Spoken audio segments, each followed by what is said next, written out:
And a former city of Hartford employee is being charged in a multi-million-dollar drug bust at a New York City pizzeria. Channel 3 Eyewitness News reporter Olivia Schuler joins us now live in the studio to break down the charges this former building inspector is facing. Good morning, Olivia. What's going on? Caitlin and Nicole, good morning. Well, 45-year-old Alexander Samboy is a former building inspector who worked for the city of Hartford. He's charged with first and third degree possession of a controlled substance.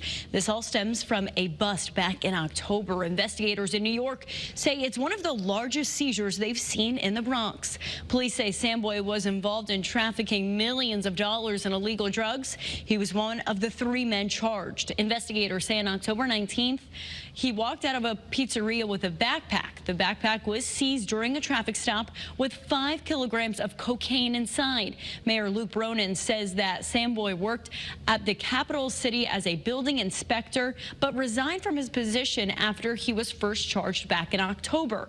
Those who live in Hartford are frustrated by Samboy's actions. Hearing that our tax money is going towards supporting someone who's taking part in illicit activities is a bit concerning, and definitely something that draws into question what other activities may be going on behind the scenes. Investigators are now working to find out whether or not there are potentially more people involved in these drug crimes. Live in the studio, Olivia Schuler, Channel 3 Eyewitness News. Olivia, thank you. Let's